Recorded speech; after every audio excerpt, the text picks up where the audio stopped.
Hello again, I'm Mike from MikesCarpentryPlus. This is video 21 of the home remodel, and I did this yesterday and I didn't like it. It didn't turn out very well. I also had video 19 and 20 putting a GFCI outlet outside, and also a exterior light. And the angles didn't turn out very well, so I couldn't use them. Hopefully soon I can maybe redo at least the ground fault circuit interrupter outlet outside, so you'll know how to install one. And so what this video is right now is just showing you an overview, kind of a plan of what I'm going to do to this master bedroom, since I'm pretty much done outside. There's I think just I need to put some white paint around the trim on the front and back door. I think that's will take care of the outside, but I'm happy to be inside. And as you can see on the chalkboard, it's May 31st, 2019. And this is take 2. Didn't like the one yesterday. I want to try to show you the different things that I'm talking about with this plan. But first off, before we get into our list here of numbers of what we're going to do, I want to show you what I've done already, because I was working in here over the winter, and when it got nice outside, I decided to get the outside done so it looked better for everyone, and get all the siding on. And it didn't look good for a few years, so it was time to get the outside done. But anyway, I'm glad to be back inside.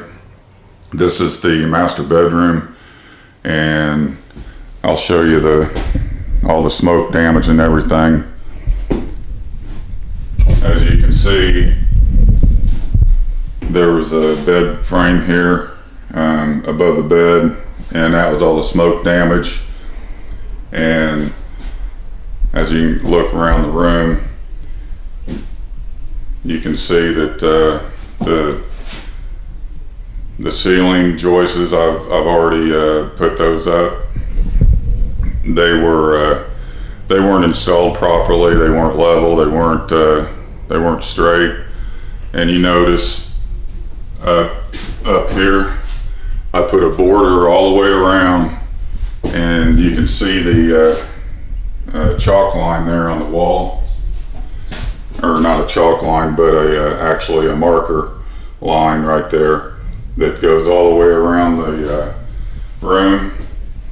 And then I just measured up, and then that gave me a place to put my 2x4s around the outside, or right above the drywall in this case, so that I could put my rafters up. And I put the rafters 16 inches apart, and that's center to center.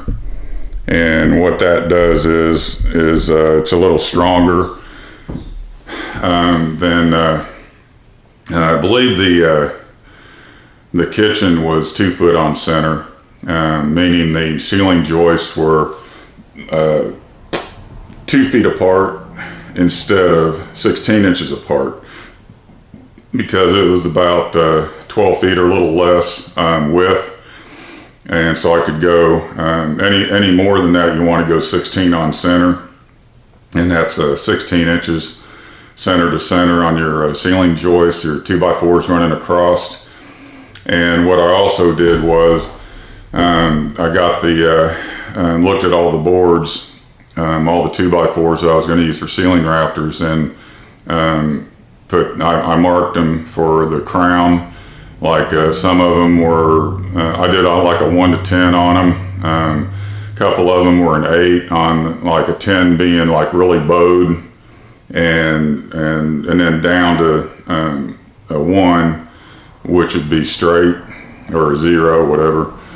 And so I marked the boards to the severity of the crown, and then I started with the straight ones on the ends of the room, and then slowly progressed and had the two number 8s, the ones that were bowed the most, in the middle.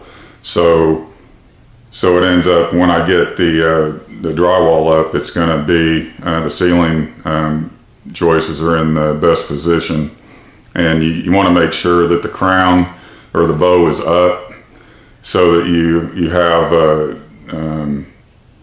basically the ceiling's going to be flatter. It's not going to hang down, and it'll have more strength for a ceiling fan to put in the middle of the room, which I also put here. I'll show you what I did here with that. Kind of getting off track here, but right here, see, I put a 2x4 cross that way between the joists, and then screwed a metal box up, so it's going to be a strong mount for a ceiling fan. But anyway, I got off track here a little bit on the ceiling, but I just wanted to show you what I've already done. And so the ceiling's ready for wiring. And what I did with, so the number one thing I'm going to do now on this, redoing this room, is electrical. And what I did was all of the outlets around, and a switch that was for the overhead light, and also a switch over here for the closet light. I just took a hammer and I beat it in, so that, here, I'll show you. Let's see, here's a good one. You see that okay? This right here, I just took a hammer and popped it in. And the reason I did that was because I'm going to put drywall right over this old drywall. The walls in here are so bad from the smoke damage and holes in it and everything that I decided to put 1/2-inch drywall up right over the old drywall. That gives us a good clean finish, something to mud and tape and put paint on, and it'll look like a new house.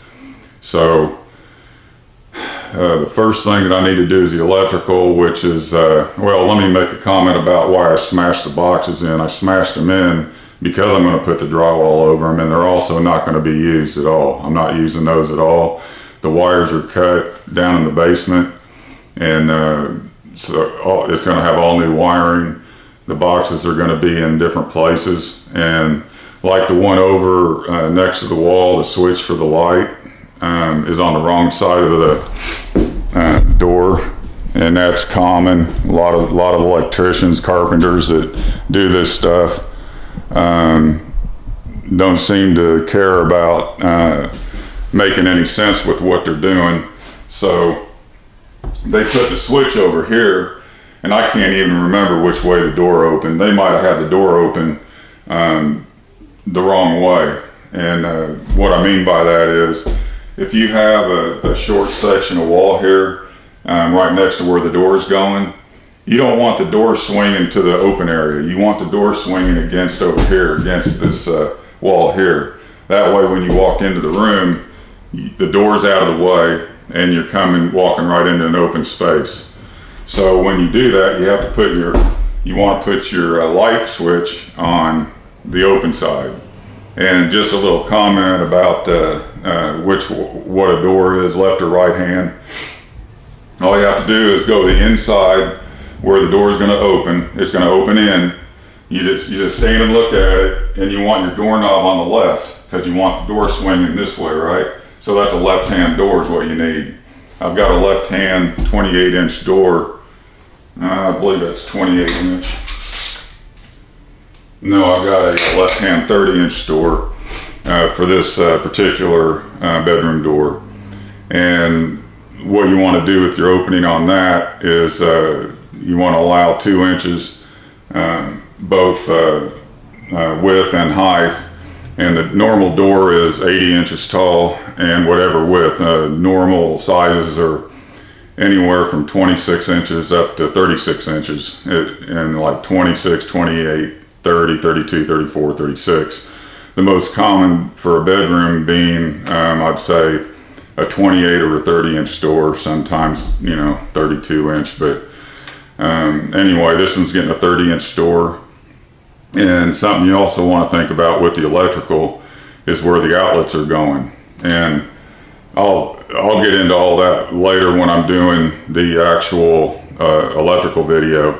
Now let's get back to this. I'm getting off track again. Need to get back on the. This is just an overview plan of what I'm going to be doing. Once the electrical is done, then we're going to do the insulation. And the insulation is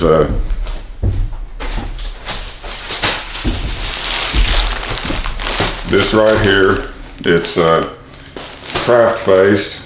It's got a paper impregnated with some kind of tar or something, and it's 15 inches wide, and just got a roll of it, and that's going to go in the ceiling. The ceiling needs insulation, so that's what we're going to put up there, and I'll show you how to do that. It's real easy with a hand stapler, and that's going to be after the wires are run, because I have to run the wires up for the ceiling fan and also for the closet light. And I'm going to go ahead and do the outlets while I'm doing it. And once that's done, then I'm going to hang the drywall on the ceiling, and that's going to be 5/8. That's a fire resistant thickness.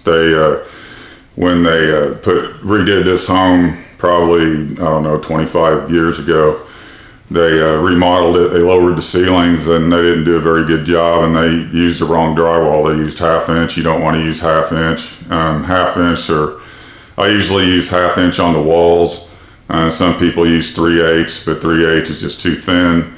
Now, this particular case where I'm going over old drywall, I could get away with using 3/8 on the walls, but and I still haven't decided yet. I might just stick with 1/2 inch, but there's not much price difference with it, so I'll probably go with 1/2 inch. But anyway, on the ceilings, you want to use 5/8 of an inch thick, and that's what I'll be doing after the installation.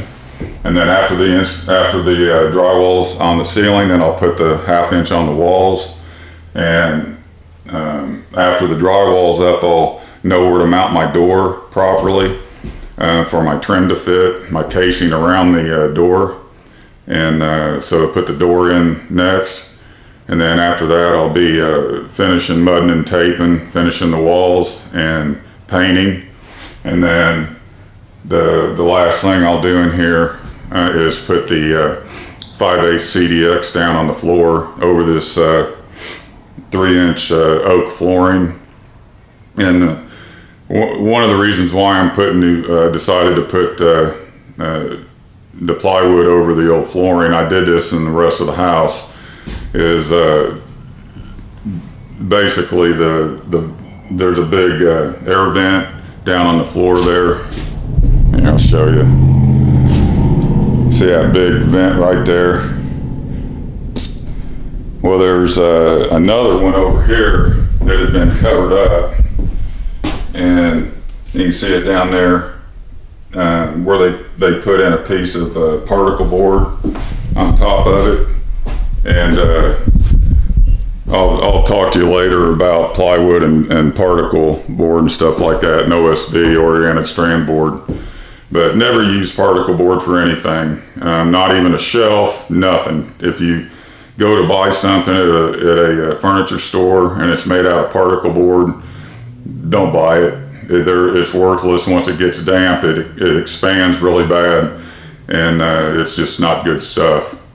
So anyway, that's what I'm going to end up doing with this room, and I'll go through each step. The first one will be electrical, since I've got the ceiling joists up and it's ready to go. So I'm going to that's pretty much it for this video. This is just an overview of what I'm going to do to this room, and each video after this will show you each step of what I've got listed here on the board. of what I'm going to do and how to do it, what materials to use, what tools you need, and when we get to the drywall finishing, you might want to really pay attention to that, because the main goal of putting up drywall mud correctly is so you don't have to sand very much when you're done, and you want to keep your sanding to a minimum. And I've been doing this for almost 30 years, so I've got plenty of practice finishing drywall, more than I care to even think about. But anyway, it's nice to know the correct technique to use to do it, and the right tools you need, and the right product to use and everything. So anyway, that's the end of this video. I'm looking forward to getting this house done. I've put a lot of work into it. It's basically a total remodel job, and I'm happy to be back inside getting this room done. Everything else except for the laundry room is drywalled and ready for, in fact, the kitchen and the bathroom and a little entryway to the basement is already completely done, painted, ready for cabinets and vinyl flooring or whatever I decide to put down. But in the living room, second bedroom, it's all drywalled, ready for mud and tape and finish mudding. And so as soon as I get the laundry room done and this room done, then I can start finishing. And I'll probably end up, while I'm doing the finishing in here, I'll probably go ahead and I'm not really sure, I haven't decided yet. I might go ahead and do the finishing and do it all at the same time. So I might end up jumping over to the laundry room and whatever drywall work I'm going to do in there, get it done, and then finish it all at the same time. Haven't really got that far yet, thought-wise, but got plenty to do until I get there. So anyway, that's the overview of what I'm going to do with this room and with the next couple weeks of remodel in this home. So I guess that's it. I'm Mike from Mike's Carpentry Plus, and if you have a cat or dog, please get them spayed in or neutered. If you want to get one, please go to your local animal shelter and rescue one. They'd appreciate it. And give a lot of love and attention to your kids and your animals. And I guess that's it. You have a nice day, and I'll see you in the next video. Bye.